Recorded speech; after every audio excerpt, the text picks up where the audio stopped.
Welcome to the Wealthy Speaker Podcast. This is the podcast dedicated to people who want to speak more as a way to build their income and grow their business. Well, welcome everyone to the Wealthy Speaker Podcast. I'm your host, Jane Atkinson, founder of the Wealthy Speaker University. Now, today's podcast is being brought to you by the Wealthy Speaker book and journal combo. We have put this combo on sale for the lowest price yet. I'm so excited for people who haven't experienced the journal yet to be exposed to it. The journal, I know we're not supposed to have favorites, but the journal is still my favorite product we've ever developed. Why? It has the most impact in terms of helping speakers take the right actions every single day that result in booking more business. Consistent action is really the key, and when consistent action is coupled with some very strategic moves in your business, you create momentum, and momentum drives your speaking calendar. For those of you who are interested, go on over to speakerlauncher.com/combo, and you will see all of the details. And you know what? There's some bonuses in there that I haven't even mentioned. So check it out. Now, today's podcast, we're talking about another way to build momentum in your business. I call it Be Good Marketing. That's when you're going out and you're just so great on the platform that spinoff occurs. The speech and how you present and engage is so very, very important. It's all about presenting powerfully and leaving your audience wanting more.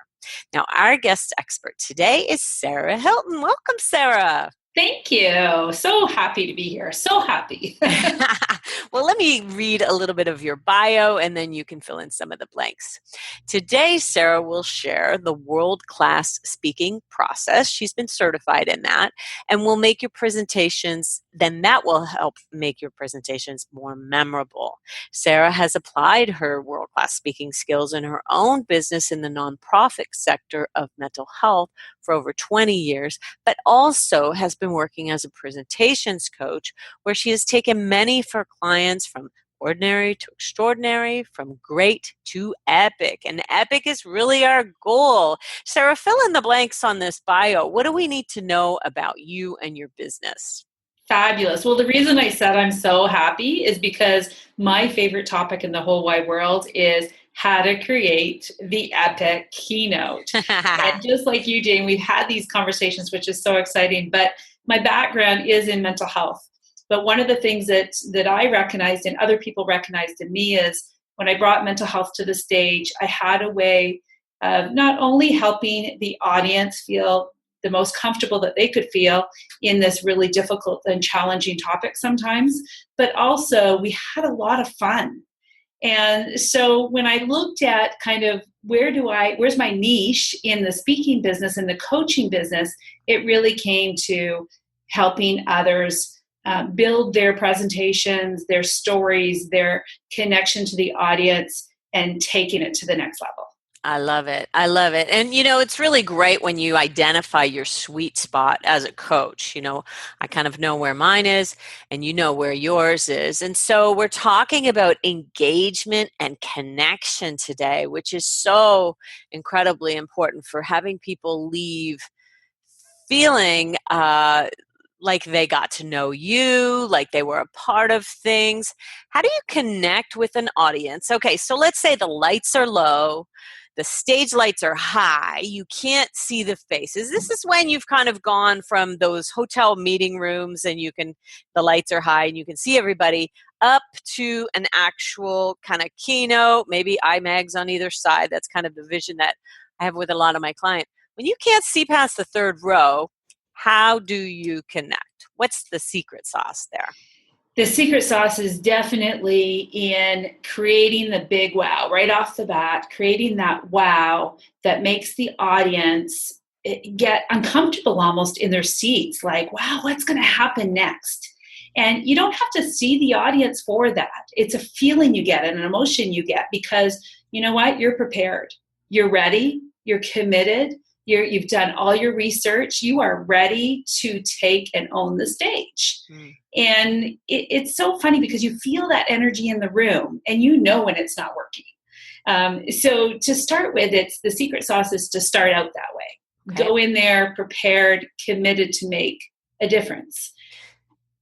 So is the big wow your opening story? Is it, there's lots of different things. There's like a smorgasbord that people can choose from. So what are some of the things that you've seen really work? Yes, sure. Use the terminology ask. So if you start by asking a question, just off the bat, it's not, hey, how's the weather today? Isn't it a great day out there? Oh, the traffic on the way here was just incredible. Oh, it's great to be here in Toronto this morning. Yay. Exactly. Done that. Yeah. Okay. So it's jumping into that initial question. It could be, so the ABCs to this is ask a question, build a bang, so that wow, and then create the story that goes around this. Okay. So, for example, I'll share a little of one of my wows, and that is I started at a networking meeting one time, and I drank a bottle of Windex. Okay, so I'm sure your listeners are just panicking right now, especially nurses or anybody in the audience. But what it was blue Kool-Aid, in essence. And I drank it, and that's all I did to create the start of my presentation. And then I went on to say, I'm so glad I use Enyo, an environmentally safe product, because we don't have chemicals in our home. And I was showcasing that to sell your product, you have to create that opening wow to get people thinking about the message that you're sharing that day, rather than what happened an hour before they got there, what their kids are doing right now, what's happening on their phone. Exactly. Okay, so let me understand how this happened. You walk onto stage. You don't say, good morning, I'm so happy to be here in Texas today. You say what? What actually came out of your mouth there? I drank the Windex. So you have this see-through glass. Yes. It's sitting there. It's blue. You drink it. You put it down, and then what do you say? I say, so happy I don't use chemicals in my home. Enyo is a product that is environmentally friendly. So even if my children drank from any of our bottles, I can be assured they're safe with water. Okay.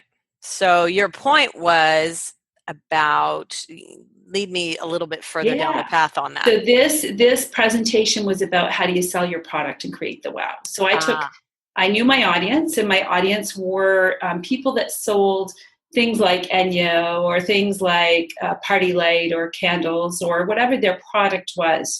And that really helped them understand that they can go beyond, I sell this, I sell that. Okay. So you broke them out of wherever they were. Absolutely. Brought them in the room with you, and then you were teaching them what you were there to teach them. Okay, great.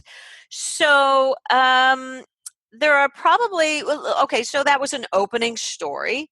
So and you can ask a question. What are some other ways to kind of start it? I mean, I know that there are stories that are fairly, they're built out, beginning, middle, and end to the story that you can open with. Let's talk about that a little bit.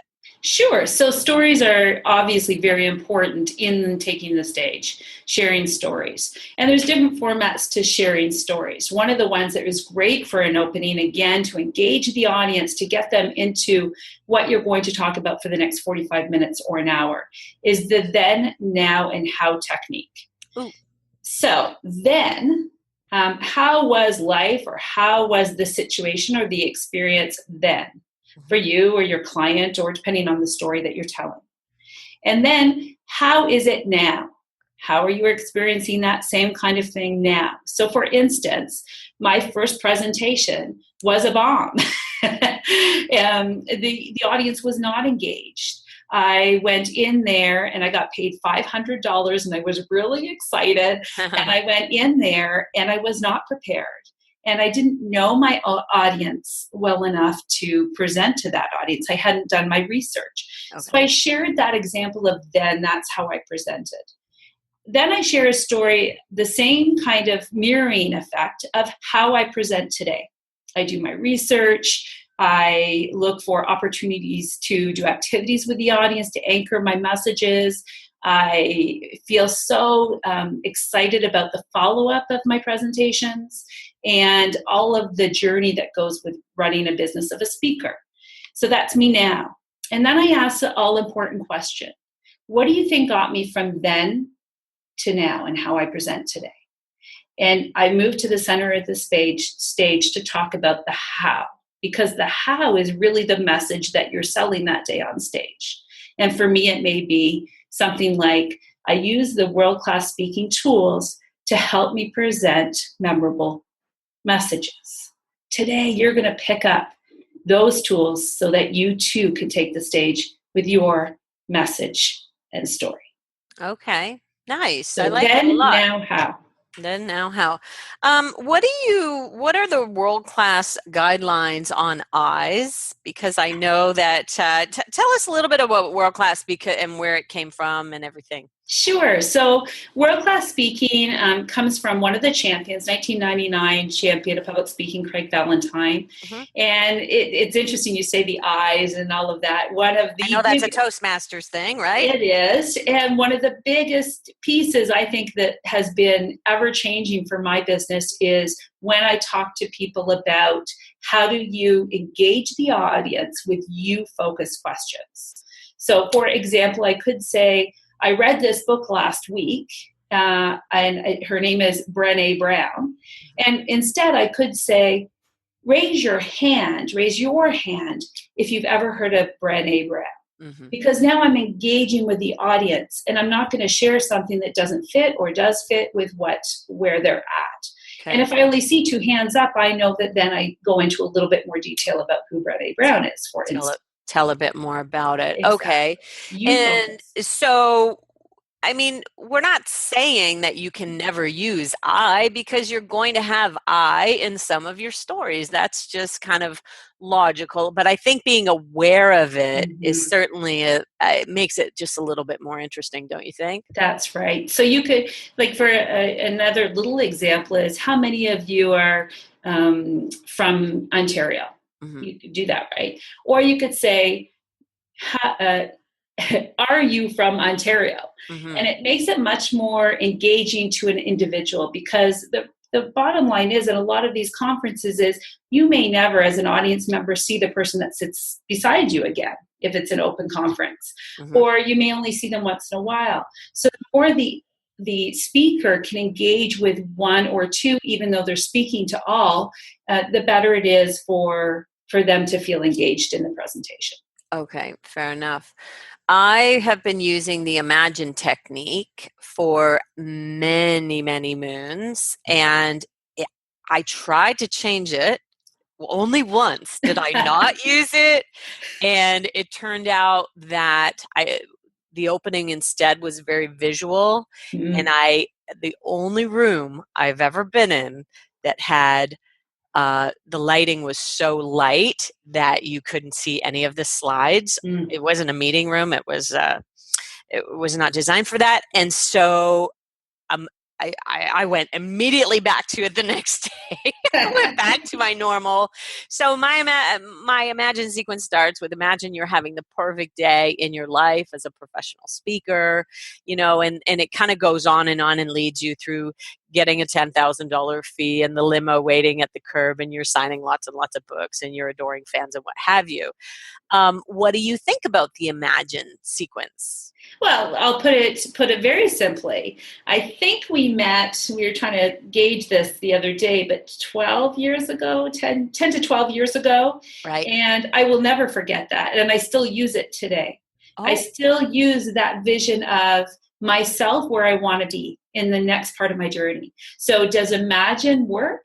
Absolutely it does. Okay, that makes me feel good, because really most people don't remember like the marketing tips or anything like that, but they do remember saying to themselves, that's what I want. Right. And so my idea on getting away from it was simply because I had shown some in visions during one of my live events, and someone said how impactful that was. And so I thought, well, I'm going to try changing it up. But no, I've gone back to my beautiful old standby. You know, when you tell a story that you've told for a long time and you know works, it's kind of like putting on a comfy pair of slippers, don't you think? Yes. It just And feels good. those stories that you tell over and over again, some people will ask me, Sarah, does it ever get boring? Like, how can you do that? The same story over and over again. And what I say is it's never the same story because the audience is never the same. Right. So every time you're telling that story, you're engaging the audience, and that audience every time you speak is different. So the story is never the same. And if it works, it works. If 200 people are engaged in that story or that imagine if and those kinds of things, those key little nuggets that you use, if they work, they're going to work for the next audience of 200. So why wouldn't you keep the magic pieces that really hit home for people and make them say, ah. Now, audience size, don't you think has a difference in terms of different things landing? Like I know that one of my clients said that when his audience went from 200 to 2,000, he had to tweak some of his laugh lines. They were no longer the same, and they changed with audience size. Do you find that? Absolutely. So even room size could be different. The way the room is set up could be different. Right. So I always say that you have your core keynote, let's say, but all of those little magic pieces come from you doing and feeling comfortable enough to do what you need to do to make it happen. So the message can be the same. The way you deliver, the amount of pause, the look that you give, the motion that you share, the activity that you do, those could change. Those anchors could change depending on size of room, type of audience, male versus female audience, corporate versus, a open kind of conference like that the public's invited to. So those little anchors could change, even though the message may remain the same. If you are someone who is very facially visual and you're on a big stage and you've got the IMAGs on either side, you'll have to have some conversations with the video people to make sure that they're on your face, not on the PowerPoint, when you're saying, at what time points in your presentation, right? Because you don't want the audience in the back of the room to miss some of your visual cues on your face, right? Absolutely. And there's a couple of tips for that too, Jane, that I like to use. People forget about their B button. So your B button on your computer or on your remote. Right. So blank out your screen when it's not about the screen. That anchor that you're not using, you're using a story, you're using something else, then blank it out so that the focus is on you, that people know where to direct their look and their careful, their eyes. The other thing for women, right? Watch your hair, because your eyes and your mouth and your tweaks and your head nods and stuff, it really does help engage the audience with your character and your personality. I don't know if you've ever heard, I think it's in the book actually, Bald. Believe is the B. A is authentic. L is learn, and D is dream. Men who are bald, and I'm going to put it out there, have a great time on stage because you know why? The audience connects to them. You see every little... They're hiding nothing. They're hiding nothing. It's so true. Wow. So be bald. Go bald when you speak. Believe in your topic. Be authentic. Learn and dream. Just a little technique you can do. I'm so happy that you're talking about authenticity because I believe authenticity is such a path to engagement. Why do you think that when you are real and raw and maybe sharing some side of yourself that you don't necessarily like, why do people love that so much? So important, isn't it? So they love it so much because all of a sudden we connect. We're on the same page. We've had mistakes just like our audience has had mistakes. We've had feelings and emotions that tie us together. Mm-hmm. So if your audience, somebody reacts or feels something from your story of sadness or hope or anger or whatever that is, when I say it on the stage, my story and talk about when I was angry at whatever, it puts us in a place where we have now a connection. Right, right. So important. My client, Erin Gargan, tells a story about her and her mom arguing when she was a young girl over her getting a perm. And her mom ended up letting her get a perm, but only her bangs. So she shows the picture of this gigantic poof at the top of her head. And, what we had agreed was that just, if they looked at Erin and thought, oh, this girl's got it going on, I don't like her at all, she's too beautiful, she's too anything, that would bring her right down to everybody's level, because we've all had a bad hair day. Yes, or an argument with her mother over her hair. Or an argument. Oh, yeah, exactly. Or I certainly had some bad perms back in the day. So I thought it was a nice kind of like icebreaker, especially for people who look too perfect. I mean, seriously, the audience may look at you and want to hate you immediately.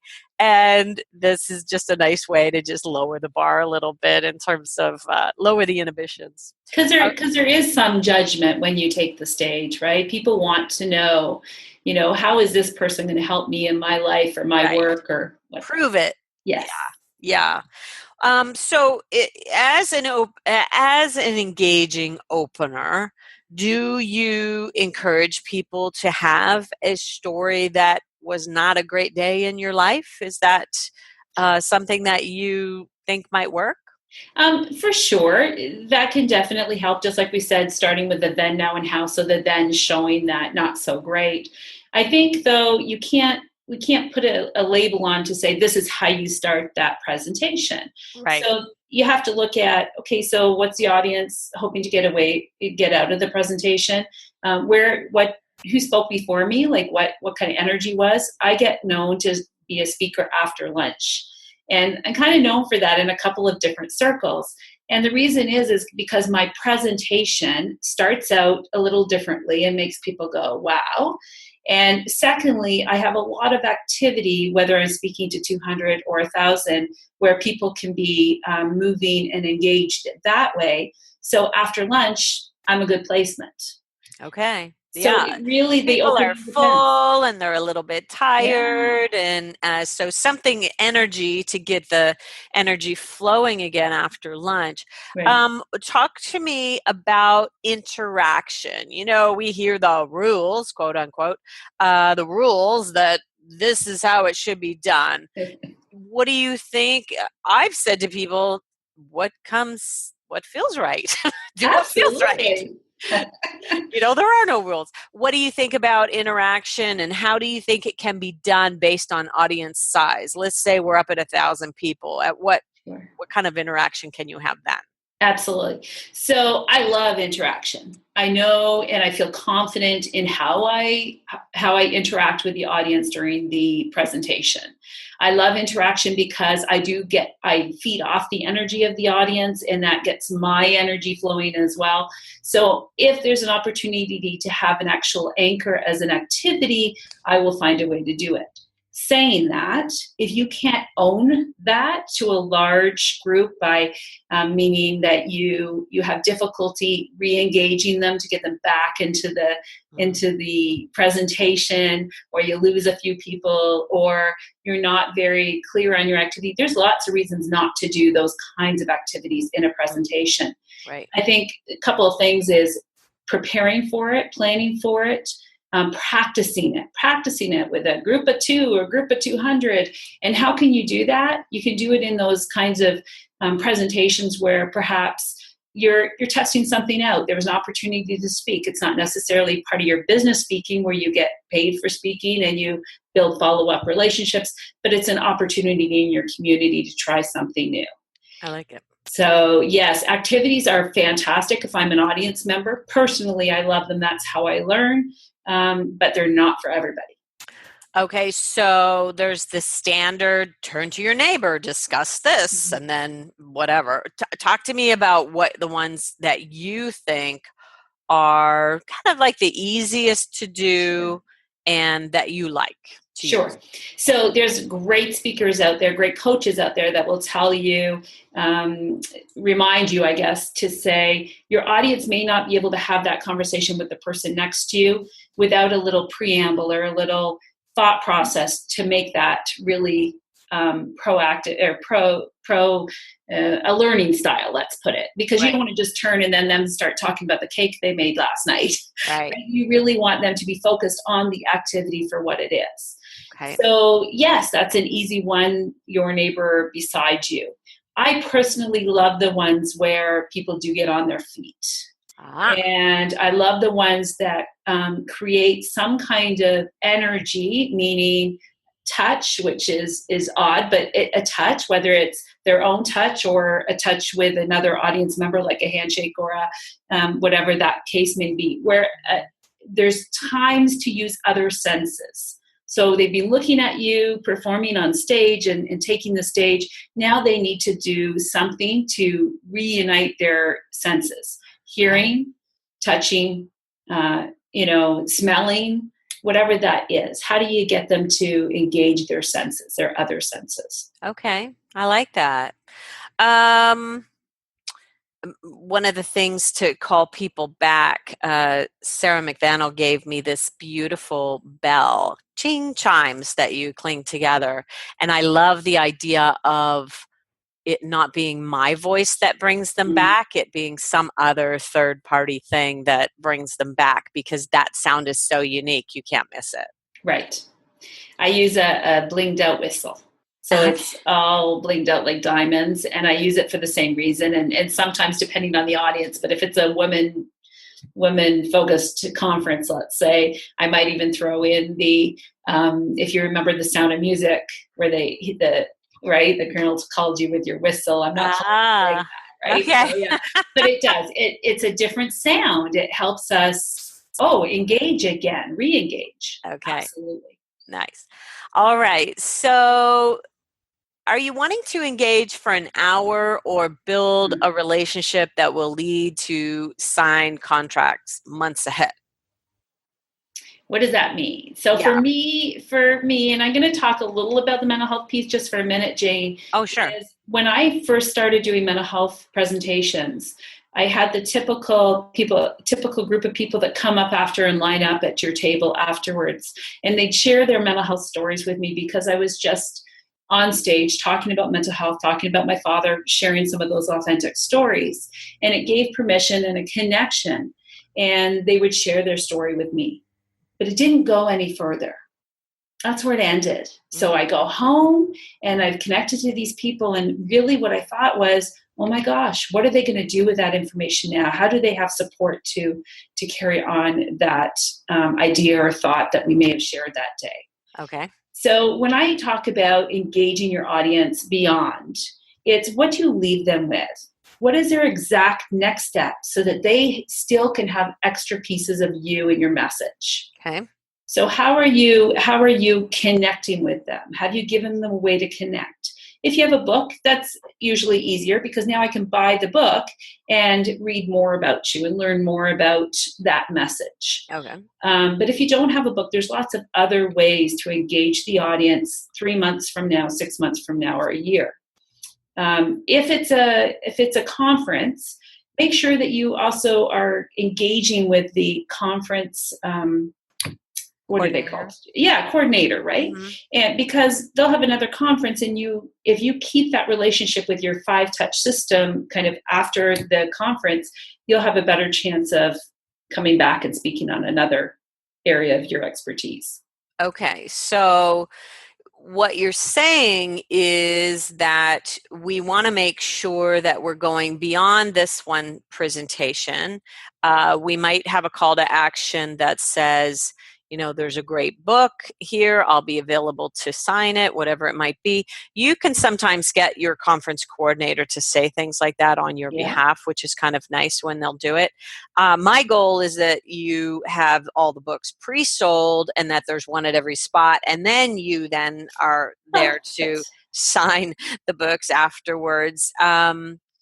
So let's talk about asking for more business from the platform. I have this subtle little thing called the help me speech that we do right before the close, where we just say, as you can see, I am passionate about fill in the blank. I am passionate about mental health. If you know of anyone who could benefit from this material, please come and see me afterwards and bring me your business card. And that is it allows the audience to come and see you, which they'd want to do anyway, and tell you their stories. But then it also plants the seed in their mind where you've kind of asked for the sale. You're saying, here's how you could help me. Absolutely. And I think people really like that. Are there other ways you think of asking for the business subtly? Yeah, so there's in the world-class speaking tools, there's a method called SWAP, sell without annoying people. I like that. Without annoying people. And there's different techniques within that, but similar to what you're saying, Jane, it's planting those little seeds throughout your presentation so that they don't become your presentation like a sales presentation. Sharing a little blurb from your book, a quote perhaps, or a little story piece from in there, because then it's just visually like, wow, I want to read more of that. It could be things like a follow-up, something free afterwards. If it's a kind of conference where it's not a salesy conference and you want to engage further, so that again, people are looking for, how can I get more of this? Because you've done such an incredible job at the presentation. I remember one speaker, she came to a group that I was in, and I was learning about the platform and things like this early on in my career. And she spoke. It was more of a question and answer period where we could just pick her brain, right? She's a platform speaker. That's all she does. And she had her book there. We all bought a book. I think there probably 99% were sold. And we all bought a book. I had no idea what her book was. I had no idea. That wasn't the purpose, but I wanted something of her so bad because I was just so engaged to her conversation and what she had to offer and help us with, that I wanted a piece of that. That book I still reread many, many times. That's nice. And I think it was Barb Schwartz years ago at NSA. Very few people will probably recognize her name, but she said, if your presentation moves people, and if you have information that you think that could be beneficial to them when they're leaving, why wouldn't you want them to take it with them? Absolutely. And so that's where you need to be. I think people need to be a little bit more brave when it comes to asking for the business. We're not talking about you're doing a 20-minute sales pitch. We're just talking about a line or two that you add into your presentation that tells people how they can help you. Yes, little dribbles of information in your presentation where people go, wow, that was a good tidbit. Oh, there's more in that book or that manual or that daytime or whatever that is that you're selling. Right. Now, we haven't really talked about story or story formation yet. Let's talk about an opening story and let's talk about a closing story. So when most people close, they close at the end of the presentation. Thank you so much. Are there any questions? And in mental health, I learned early on that was the worst time to have that question and answer period, was at the end, because many people have some very difficult stories around mental health. So I clearly learned how important it was, if you're going to have questions, have them early. But you, the speaker, should be the one closing the show, per se, and leaving them with that last thought. Otherwise, the energy from the room may have been completely drained. And sucked towards that one thing that may not be the message you want to leave them with. So a story is a great way to close a presentation. Okay. The difference between the opening story and the closing story, though, is the opening story is helping your audience feel, wow, that's interesting. Didn't know that. Wow, I've connected. Wow, I'm like that person. Or that story isn't so different than mine. Or those feelings or emotions. Whereas at the end, I see how this all wraps up nicely. That story is where I want to be, where my hope is, where my goals are. I want to take a couple of these pieces I've learned, and now I want to hit that success or that goal or that dream that someone in the story had. So could we say that the opening story is about engaging the audience, if it's from your perspective, Right? and the closing story should be some sort of call for action? Call for action and hope that even after this presentation, there's somewhere where you can go. So, because there's so many people in the audience that may say, "Oh, I've already heard this stuff." You ever seen that or heard that? Yes. I've already heard, "Oh, I've been through this before. I know this story."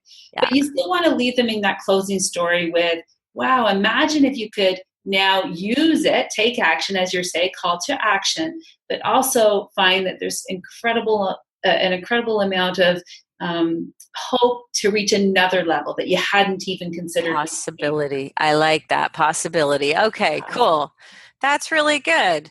So, are there any elements that you think we have missed in today's podcast around engagement? Sure. So if you think of just a couple of things, you engage with someone. So if you think of the typical engagement, a proposal of engagement, and someone's going to marry somebody else. Okay. Right? That type of engagement. Yes. What you're actually saying is I'm committing to that. I'm committing to you for years to come, for the rest of our lives.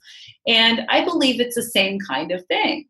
So I'm committing to my audience that I am there for them, not me, that my message is going to help their lives, not mine. Okay. That you have something here that you've prepared, you've taken the time, you've made all of the message fit who the audience is. So that when I'm sitting in the audience, I can sit there even from the first 60 seconds and say, I need to hear more. I want to hear more. And really, the best speakers that I know of can not only share their expertise, but they own the stage, meaning they are them. So that there's no difference from where I meet you one-to-one at a coffee shop, Jane, compared to how I see you on whatever stage or platform that is. You are Jane, and you've got all of these incredible gifts that you're sharing, whether it's on stage or off stage. So being you. And making it about them is so very powerful. And the more you know them, like you've gone deep into one industry, and doesn't that make them feel like you really understand their needs more than anybody? Absolutely. So, and I'm people have different opinions on this. I love to be able to go to a conference if I'm going to be speaking and go early and hear some of the conversations and be a part of some of the challenges that have gone on, hearing what other speakers are talking about at the conference to see really what the needs are that conference has identified for their audience. And I do the same thing afterwards. Some speakers feel that they need to run off, but if I'm ever invited for dinner, for lunch, or for an hour to stay afterwards, I'm absolutely going to do that, because then again, that engagement, if I get to connect with a couple of people that really, benefited from something I said or something in the message, I know for a fact I could probably take them and help them through a lot of their journey going forward. I love it. Sarah, if somebody wanted to get in touch with you, what shall they do? They can email me at sarah@spokenadvantage.com.